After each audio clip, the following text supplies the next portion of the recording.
Sir, ഇന്ത്യയിലെ ഏറ്റവും മികച്ച കോളേജ് ഏതാണ്, ക്യാമ്പസ് ഏതാണ് എന്ന് ചോദിച്ചു കഴിഞ്ഞാൽ ഒറ്റ ചോദ്യം, ഒറ്റ ഉത്തരം. മിക്കവാറും ഇത് IISc, Indian institute of science, ബാംഗ്ലൂരാണ്. സാർ, ഒരു +2 കഴിഞ്ഞൊരു വിദ്യാർത്ഥികൾക്ക് സീറ്റുകൾ അവിടെയുള്ള ലഭ്യമായ കോഴ്സുകളിൽ കുറവാണെങ്കിലും വിദ്യാർത്ഥികൾ ഏറ്റവും കൂടുതൽ താല്പര്യപ്പെടുന്ന എന്നാൽ ഡിമാൻഡിങ് ആയ പല പ്രോഗ്രാമുകളും IIScയിലുണ്ട്. സാർ, എന്തൊക്കെയാണ് +2 പഠിച്ച വിദ്യാർത്ഥികൾക്ക് വേണ്ടിയുള്ള അവിടുത്തെ പ്രോഗ്രാമുകൾ? നമ്മൾ IISc യൂണിവേഴ്സിറ്റി റാങ്കിങ്ങിൽ, റിസർച്ച് ഇൻസ്റ്റിറ്റ്യൂഷൻസിൻ്റെ റാങ്കിങ്ങിൽ ഒക്കെ നമ്മൾ പരിശോധിച്ചാൽ എപ്പോഴും ഒന്നാം സ്ഥാനത്ത് ഇന്ത്യയിലുള്ളത് IISc ആണ്. അതുപോലെ QS റാങ്കിങ്ങിൽ ഒക്കെ നമ്മൾ പരിശോധിച്ച് കഴിഞ്ഞാൽ ഏറ്റവും ഉയർന്ന സ്ഥാനത്തുള്ളതാണ് IISc. നമുക്കറിയാം, ബാംഗ്ലൂർ 440 ഏക്കർ സ്ഥലത്ത് സ്ഥിതി ചെയ്യുന്ന, ബാംഗ്ലൂരിൻ്റെ ഹൃദയഭാഗത്ത് തന്നെ നമുക്ക് പറയാൻ പറ്റും. ജംഷഡ്ജി ടാറ്റ ഇന്ത്യക്ക് സമ്മാനിച്ച എന്നൊക്കെ നമ്മൾ പറയുന്ന IISc, അത് അവിടുത്തെ പ്രോഗ്രാമുകൾ നമ്മൾ ശ്രദ്ധിക്കുമ്പോൾ മനസ്സിലാകുന്നത് ഇൻ്റർ ഡിസിപ്ലിനറി അല്ലെങ്കിൽ നമുക്ക് മൾട്ടി ഡിസിപ്ലിനറി എന്ന് വേണമെങ്കിലും പറയാം, ആ ഒരു തലത്തിലേക്കുള്ള പ്രോഗ്രാമുകൾ അവിടെ ഉള്ളത് കൊണ്ട് കുട്ടികളെ സംബന്ധിച്ച് അവർ മറ്റ് ഇപ്പോൾ ടെക്നിക്കൽ എഡ്യൂക്കേഷനുള്ള സ്ഥലങ്ങളിൽ പലപ്പോഴും അത് മാത്രമേ ഉണ്ടാവുള്ളൂ. ഇനി പ്യുവർ സയൻസ് ഉള്ളിടത്ത് ചിലപ്പോൾ അത് മാത്രമേ ഉണ്ടാവുള്ളൂ. പൈസറിലൊക്കെ പ്യുവർ സയൻസാണ്.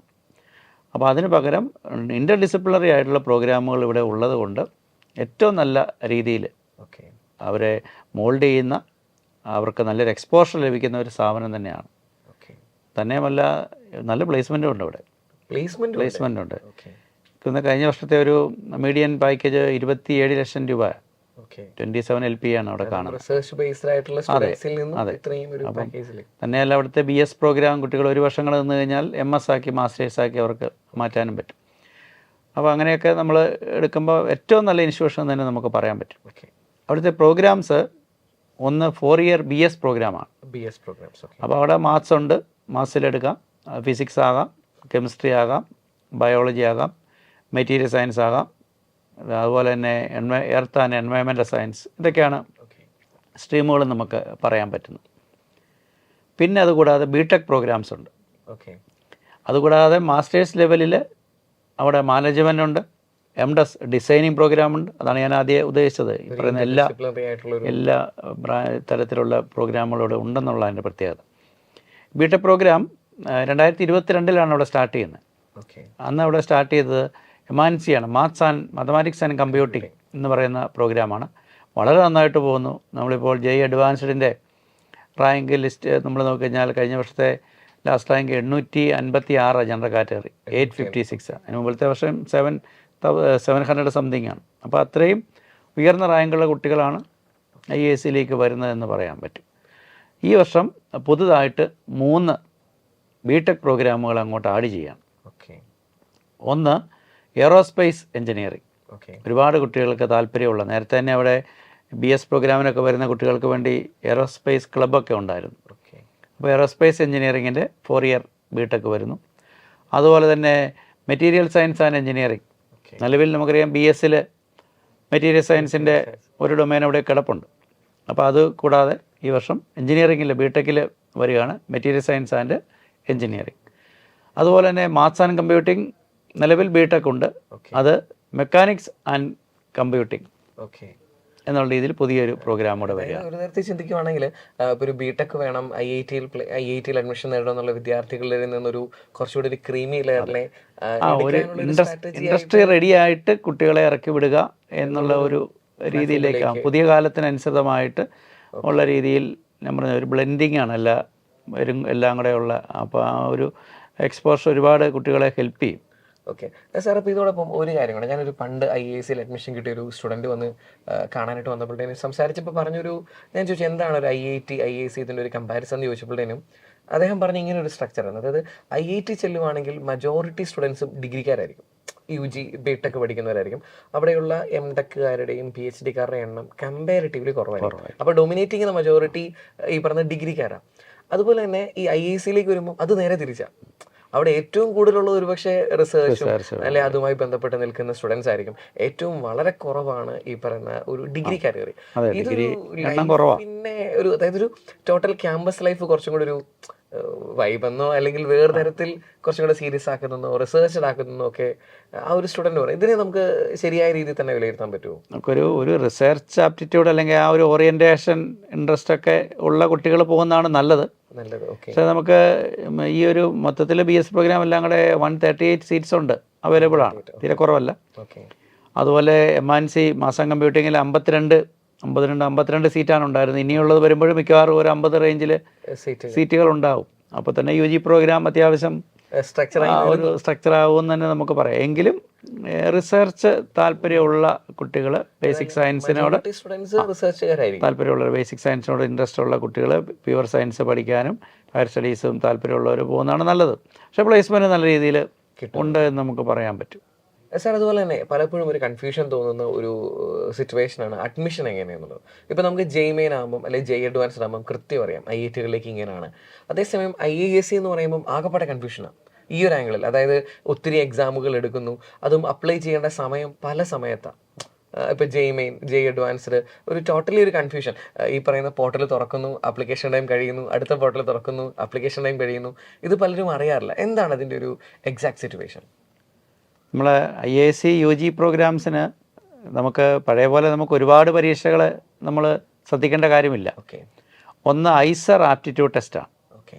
അപ്പോൾ IIScയിലെ BS പ്രോഗ്രാമുകൾ, നമ്മൾ നേരത്തെ സൂചിപ്പിച്ച BS പ്രോഗ്രാമുകൾ, ഫിസിക്സ്, കെമിസ്ട്രി, മാത്സ് നമ്മൾ പറഞ്ഞിരുന്നു. ഓക്കെ. അപ്പോൾ BS പ്രോഗ്രാമിന് 2 ചാനൽ അഡ്മിഷനുണ്ട്. ഒന്ന് IISER ആപ്റ്റിറ്റ്യൂഡ് ടെസ്റ്റ് വഴി. ഓക്കെ. കഴിഞ്ഞ വർഷം ജനറൽ കാറ്റഗറിയിൽ IITയുടെ ലാസ്റ്റ് റാങ്ക് 43 ഉള്ള കുട്ടിയാണ് IIScയിൽ ജോയിൻ ചെയ്തത്. അതുപോലെ തന്നെ JEE അഡ്വാൻസ്ഡ്, JEE അഡ്വാൻസ്ഡിന് ഒരു 2300 കഴിഞ്ഞ വർഷം ആ റേഞ്ചിലുള്ള കുട്ടിയാണ് ലാസ്റ്റ് വന്നിരിക്കുന്നത്. അപ്പം JEE അഡ്വാൻസ്ഡിന് ആ ഒരു റേഞ്ചിൽ റാങ്ക് ഉള്ളവരും IISER ആപ്റ്റിറ്റ്യൂഡ് ടെസ്റ്റിന് നേരത്തെ സൂചിപ്പിച്ച 43 ആ ഒരു റേഞ്ചിലുള്ള കുട്ടികളാണ്. അപ്പം ഈ 2 മോഡിലാണ് BS പ്രോഗ്രാമിലേക്ക് അഡ്മിഷൻ നടക്കുന്നത്. JEE അഡ്വാൻസ്ഡും അതുപോലെ തന്നെ IIT. അപ്പോൾ നമുക്ക് ഈ 2ൻ്റെ റിസൾട്ട് വരുന്ന സമയത്ത് അതിൻ്റെ സ്കോറുകൾ അതിന് മുമ്പ് തന്നെ നമുക്ക് IIScയിലേക്ക് അപ്ലൈ ചെയ്തിടുക. നമുക്ക് ഇതിൻ്റെ റിസൾട്ട് വരുമ്പോൾ സ്കോറ് കൊടുത്ത് നമുക്കവിടെ ജോയിൻ ചെയ്യാൻ പറ്റും. പിന്നെയുള്ളത് BTech പ്രോഗ്രാമാണ്. BTech ജോസ വഴിയാണ്, ജോയിൻറ്റ് സീറ്റ് അലോക്കേഷൻ അതോറിറ്റി വഴിയാണ്. ജോസയുടെ വെബ്സൈറ്റിൽ ഈ വർഷം തീർച്ചയായിട്ടും നമുക്ക് ഒരു പ്രോഗ്രാം നേരത്തെ തന്നെ ഉള്ളതാണ്, മാത്സ് ആൻഡ് കമ്പ്യൂട്ടിംഗ്. അതുകൂടാതെ പുതിയ 3 എൻജിനീയറിംഗ് പ്രോഗ്രാം കൂടെ ഉണ്ടാകും. അപ്പോൾ JEE അഡ്വാൻസ്ഡ് റിസൾട്ട് വരുമ്പം തന്നെ നമുക്കറിയാം ജോസ അഡ്മിഷൻ പ്രൊസീജിയർ ആരംഭിക്കും. അപ്പോൾ തീർച്ചയായിട്ടും കുട്ടികൾ അവർ IITകളും ഒക്കെ സെലക്ട് ചെയ്യുന്ന കൂട്ടത്തിൽ അവർക്ക് IIScയും അവിടെ സെലക്ട് ചെയ്യാനുണ്ടാവും. അപ്പോൾ അതുവഴിയാണ് BTech പ്രോഗ്രാം 4 BTech പ്രോഗ്രാമിലേക്കും അഡ്മിഷൻ നടക്കുന്നത്. JEE സ്കോറിന്റെ അടിസ്ഥാനത്തിലാണോ JEE advanced score? Okay. Sir, പണ്ട് പ്രോഗ്രാമിന് ഒരു നീറ്റിന്റെ അടിസ്ഥാനത്തിലും അഡ്മിഷൻ നടന്നിരുന്നു എന്ന് കേട്ടിട്ടുണ്ട്. നീറ്റ് ഇപ്പം അങ്ങനെ ഒരു ഇല്ല, ഇപ്പം നീറ്റും ഇല്ല, JEE മെയിനും ഇല്ല. നേരത്തെ ഈ 2 സ്ട്രീമും ഉണ്ടായിരുന്നു. KVPയും പണ്ട് ഒരു അഡ്മിഷൻ KVPY ഉണ്ടായിരുന്നു, അപ്പോൾ നിർത്തി. KVPY ഇല്ല. പലതരത്തിൽ പറഞ്ഞാൽ കോംപ്ലിക്കേഷൻസ് ഒക്കെ കുറഞ്ഞു, 2 എക്സാമുകളിലേക്ക് ചുരുങ്ങി. അപ്പം നമുക്ക് BS പ്രോഗ്രാമിന് IITയും JEE അഡ്വാൻസ്ഡും, BTechന് JEE അഡ്വാൻസ്ഡ്. അപ്പോൾ അവിടെ എലിജിബിലിറ്റിയുടെ ഒരു കൺഫ്യൂഷൻ വരാം. നമുക്കറിയാം JEE അഡ്വാൻസ്ഡ് ഈ 2025-ലും 2026-ലും +2 എഴുതുന്നവർക്ക് അഡ്വാൻസ്ഡ് എഴുതാനുള്ള അവകാശമുള്ളൂ. ഓക്കെ. അപ്പോൾ അതേസമയം IIT ആണെങ്കിൽ ഒരു വർഷം കൂടെ 2024-ൽ പാസ് ഔട്ട് ആയവർക്കും IISER ആപ്റ്റിറ്റ്യൂഡ് ടെസ്റ്റ് എഴുതാം, റിപ്പീറ്റേഴ്സിനും എഴുതാം. അപ്പോൾ IIT വഴിയാണ് വരുന്നതെങ്കിൽ അവർക്ക് അതുപോലെ തന്നെ എലിജിബിലിറ്റി ക്രൈറ്റീരിയ 60% മാർക്ക് മതി +2-ന് IIT. JEE അഡ്വാൻസിന് പക്ഷേ നമുക്കറിയാം 75% അല്ലെങ്കിൽ ടോപ്പ് 20% എന്നുള്ളതാണ്. അപ്പോൾ അവിടെ 75 വേണ്ടി വരും. അതൊക്കെ അത് പരീക്ഷയ്ക്ക് ബാധകമായതുകൊണ്ട് നമുക്ക് അങ്ങനെ വിചാരിച്ചാൽ മതി. അതിന് വേണ്ട എലിജിബിലിറ്റി ഉണ്ടായിരിക്കണം. അപ്പോൾ ഇവിടെ നമ്മൾ ഈ എക്സാമുകളാണ് എന്നുള്ളൊരു കാര്യം ശ്രദ്ധിച്ചാൽ മതിയാവും. സാർ, അതുപോലെ തന്നെ ഈ ഒരു പ്രോഗ്രാമുകളെ കുറിച്ച് പറയുമ്പോഴത്തേനും അവിടെ ചെല്ലുന്ന ഒരു വിദ്യാർത്ഥിയുടെ ലൈഫ് എങ്ങനെയായിരിക്കും? അതായത് ആ ഒരു റിസർച്ച് ബേസിലാണോ, അതോ ഇന്റേൺഷിപ്പിന് കൂടുതൽ പ്രാധാന്യം കൊടുക്കുന്നതാണോ, അതോ പ്ലേസ്മെന്റ് എന്നുള്ള രീതിയിലാണോ ആദ്യം മുതൽ ആ ഒരു സ്റ്റുഡൻസിനെ മോൾഡ് ചെയ്യപ്പെടുന്നത്? എന്താ ഒരു IISc എങ്ങനെയാണ് ആ സ്റ്റുഡൻസിനെ മോൾഡ് ചെയ്യുന്നത് ശരിക്കും? ബിടെക് പ്രോഗ്രാം നമ്മൾ നോർമൽ ഒരു വർഷം 2 സെം എന്നുള്ള രീതിയിൽ നോർമലി നമുക്ക് അങ്ങനെ തന്നെയാണ് ഇപ്പോൾ പോയിക്കൊണ്ടിരിക്കുന്നത്. ഫീസ് ഏകദേശം ഒരു 2.2 lakhs അതായത് IIT അടുത്ത് പെർ ഇയർ വരും. ആ റേഞ്ചിൽ തന്നെയൊക്കെ പോകുന്നു. പിന്നെ BS പ്രോഗ്രാമാണ്, നേരത്തെ മറുള്ള പ്രോഗ്രാം BS ആണ്. BS പ്രോഗ്രാമിൽ നമുക്ക് 4 വർഷം, അപ്പോൾ 8 സെമ്മാണ് ഉള്ളത്. ആദ്യത്തെ 3 സെമസ്റ്റർ നമ്മളീ പറഞ്ഞ എല്ലാ വിഷയങ്ങളും, ഹ്യൂമാനിറ്റീസ് വിഷയങ്ങൾ വരെയുണ്ട്. ഫോറിൻ ലാംഗ്വേജ്, ഹ്യൂമാനിറ്റീസ്, അങ്ങനെയുള്ള എല്ലാ. അതുകൂടാതെ നമ്മൾ പറഞ്ഞ material science, environmental science, physics, chemistry, biology, maths എല്ലാം നമുക്ക് പഠിക്കാനുണ്ട്. പിന്നെയുള്ള 3 സെമസ്റ്ററിൽ നമ്മൾ മേജർ സെലക്ട് ചെയ്യും. അതിലാണ് നമ്മൾ പറയുമല്ലോ കെമിസ്ട്രിയിൽ BS, ഫിസിക്സിൽ BS എന്നുള്ളത്. അപ്പോൾ ഈ ഒരു 3 സെമസ്റ്ററിലാണ് മേജറും കൂടെ മൈനർ അല്ലെങ്കിൽ എലക്റ്റീവ്സ് ഉണ്ടാവും തീർച്ചയായിട്ടും. അപ്പോൾ നമ്മൾ മേജർ സെലക്ട് ചെയ്ത് അത് നമ്മൾ പഠിക്കുന്നു. അവസാനത്തെ 2 സെമസ്റ്റർ ഫുൾ പ്രോജക്റ്റ് റിസർച്ചാണ്. അപ്പം ലാസ്റ്റ് ഇയർ എന്ന് വേണേൽ പറയാം. അപ്പോൾ ഇങ്ങനെയാണ് 4 വർഷം കംപ്ലീറ്റ് ചെയ്യുന്നത്. അപ്പോൾ ആദ്യത്തെ വർഷം എല്ലാം വരുന്നുണ്ട്. പിന്നെ നമ്മുടെ സബ്ജക്റ്റിലേക്ക് ഫോക്കസ് ചെയ്യുന്ന പറയാം. പിന്നീട് പ്രോജക്റ്റ് റിസർച്ചിലേക്കും. അപ്പോൾ ഇതെല്ലാം കൂടെ ഒരു ബ്ലെൻഡ് എന്ന് വേണമെങ്കിൽ നമുക്ക് പറയാൻ പറ്റും. അങ്ങനെയാണ് വരുന്നത്. സാർ, അതുള്ള ഒരു സംശയം കൂടെ ചോദിക്കാൻ ആഗ്രഹിക്കും. അതായത് നമ്മളിപ്പോൾ ഒരു IIT വരുവാണെങ്കിൽ ടോപ്പ് ക്രീമി ലെയർ എന്ന് പറഞ്ഞാൽ നമ്മൾ സാധാരണത്തിലൊരു എക്സ്പെക്ട് ചെയ്യുന്ന ബ്രാഞ്ചുകൾ ഈ പറഞ്ഞ കമ്പ്യൂട്ടർ സയൻസോ അല്ലെങ്കിൽ ഇലക്ട്രിക്കലോ അതിൻ്റെ ഒരു സർക്യൂട്ട് ബ്രാഞ്ചുകളായിരിക്കും നമ്മൾ സാധാരണ ഇതിലൊന്ന് പ്ലേസ് ചെയ്യാൻ ആഗ്രഹിക്കുന്നത്. അതേസമയം IIT അത്ര ഡിമാൻഡ് ഉള്ളതെന്ന് എനിക്ക് സംശയമുള്ളൊരു ബ്രാഞ്ചാണ് ഈ പറഞ്ഞ മെറ്റീരിയൽ സയൻസ്. അതേസമയം IISc വരുമ്പം ഏറ്റവും കൂടുതൽ ഡിമാൻഡിങ് ആയിട്ടുള്ള ഒന്ന് മെറ്റീരിയൽ സയൻസ്. ഈ പറഞ്ഞ എയ്റോസ്പേസിലേക്ക് വരുമ്പോഴും IIT ഇച്ചിരിയും കൂടെ പ്രാധാന്യം കുറവുള്ളതാണ് എയ്റോസ്പേസ്. പക്ഷേ ഇവിടെ വരുമ്പം എയ്റോസ്പേസ് വരുന്നു. മെക്കാനിക്കലിനും ഇതുപോലെ തന്നെ പ്രാധാന്യം കുറവാണ്. പക്ഷേ IISc വരുമ്പം മെക്കാനിക്സോട് ചേർത്തുള്ള ബ്രാഞ്ചുകൾ. എന്താണ് സാർ അതിൻ്റെ ഒരു ലോജിക്ക്? അപ്പോൾ നമുക്ക് ഈ പറഞ്ഞ ബ്രാഞ്ചുകൾ, ഇപ്പോൾ മെറ്റീരിയൽ സയൻസ് നമുക്ക് IIT അതിൻ്റെ ഒരു ഇൻഡസ്ട്രി റിലേറ്റഡ് ആയിട്ടാണ് അവർ പോകുന്നത്. അപ്പോൾ അതിൻ്റെ ഔട്ട്പുട്ട് വരുമ്പം കുട്ടികൾ ഇറങ്ങുമ്പോൾ അവർ ഇൻഡസ്ട്രി റെഡി ആയിട്ട് എന്നുള്ള രീതിയിലാണ്. ഇവിടെ അല്പം കൂടി റിസർച്ച് ഫോക്കസ്ഡ് ആയിട്ടുള്ള കാര്യങ്ങൾ പോകുന്നുണ്ട്. അവർ ഡെപ്തിൽ കാര്യങ്ങൾ ആ പർട്ടിക്കുലർ സബ്ജക്റ്റ് പഠിക്കുന്നുണ്ട്. പിന്നെ അവർ നല്ലൊരു പ്രോജക്റ്റാണ്, ഒരു 1 year പ്രോജക്റ്റാണ്. അപ്പോൾ അവർക്ക് അല്പം കൂടി സീരിയസ് ആയിട്ട് ഇൻ ഡെപ്ത് കാര്യങ്ങൾ പഠിക്കാനുള്ള ഒരു അവസരം കിട്ടുന്നുണ്ട്. ഒരുപക്ഷെ IIT ഒരു ഇന്റർ ഡിസിപ്ലിനറി എന്നുള്ള ആംഗിളോട് വരും. അത് തന്നെയല്ല ആദ്യത്തെ 3 സെമസ്റ്റർ ഇതെല്ലാം പഠിക്കുന്നുണ്ടല്ലോ.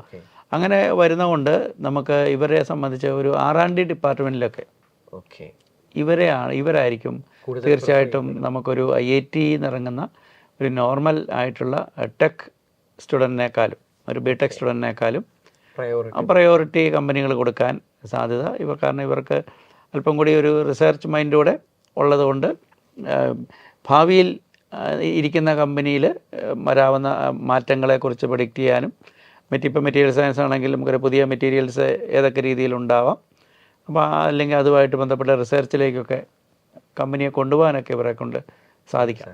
അപ്പോൾ അതുകൊണ്ട് പല കുട്ടികളും IIT സ്കിപ്പ് ചെയ്തിട്ട് IISc പോകുന്നതായിട്ട് കാണാൻ സാധിക്കുന്നുണ്ട്. സാർ, അതുപോലെ തന്നെ IISc പഠിക്കുന്നവർ ഒരു പക്ഷേ ഒരു ജോബിനേക്കാൾ കൂടുതൽ ഒരു പ്രാധാന്യം പലപ്പോഴും കൊടുക്കുന്നത് റിസർച്ചിന് തന്നെയാണ്. അതും ഒരു വിദേശ യൂണിവേഴ്സിറ്റികളിലൊക്കെ ഒരു റിസർച്ച് ഓപ്ഷനിലേക്ക് വരുമ്പം പലപ്പോഴും ഒരു നമ്പർ 1 പൊസിഷൻ കിട്ടുന്നത്, അതായത് ഫസ്റ്റ് പ്രയോറിറ്റി കിട്ടുന്നത് IIT കൂടുതൽ ഈ പറഞ്ഞ NIT കൂടുതൽ IISc പഠിക്കുന്നവർക്കാണെന്നും കേട്ടിട്ടുണ്ട്. അതിൻ്റെ ഒരു സത്യാവസ്ഥ എന്താണ് ശരിക്കും? നമ്മൾ ഇന്ത്യക്ക് പുറത്ത് നമുക്കിപ്പോൾ IIT എന്ന് പറഞ്ഞാൽ നമ്മുടെ എല്ലാ IIT ഒന്നും അവിടെ അക്സെപ്റ്റ് കാര്യമായിട്ടില്ല. ഇപ്പം നമ്മുടെ മദർ IIT എന്ന് പറയുന്ന പ്രത്യേകിച്ച് മദ്രാസും ബോംബെയും ഡൽഹിയും കാൺപൂർ അത്രയൊക്കെ ഉള്ളൂ. മദ്രാസ്, ബോംബെ, ഡൽഹിയാണ് ഏറ്റവും കൂടുതൽ അക്സെപ്റ്റ് ചെയ്യുന്നത്. അതിലും മുകളിലാണ് IISc. അതായത് വിദേശത്താണെങ്കിൽ കാരണം അതിനകത്ത് ഏറ്റവും പ്രധാനമായിട്ട് വരുന്നത് അലുമിനീസാണ്.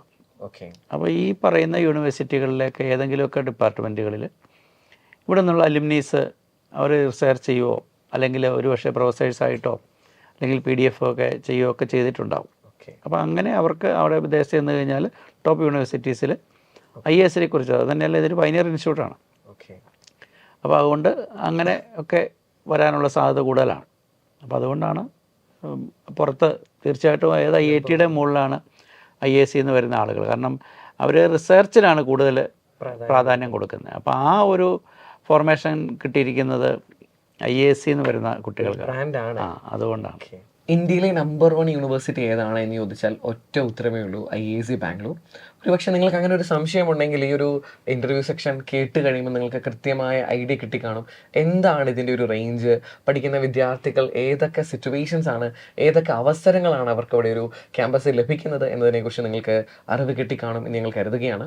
കൂടുതൽ വിദ്യാർത്ഥികൾ IIT ഒക്കെ ചൂസ് ചെയ്യണം, അതിനേക്കാൾ കൂടുതൽ വിദ്യാർത്ഥികൾ IISc ബാംഗ്ലൂർ ചൂസ് ചെയ്യണമെന്നാണ് ഞങ്ങളുടെ ഒരു ചെറിയ റിക്വസ്റ്റ്. നിങ്ങളൊരു വീഡിയോ കാണുക, കോഴ്സുകൾ പരിചയപ്പെടുക, കൂടുതൽ പ്രാധാന്യം ഇത്തരം റിസർച്ച് ഇൻസ്റ്റിറ്റ്യൂട്ടിന് കൊടുക്കുക എന്നുള്ളതാണ് ഈ ഒരു സെക്ഷനിൽ നിങ്ങൾക്ക് കൺക്ലൂഡ് ചെയ്യാനുള്ളത്.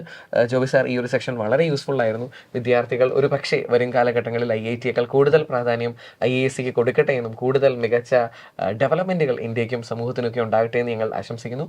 Thank you sir, thank you very much. Brilliant Study Center, India's #1 coaching center for NEET and JEE.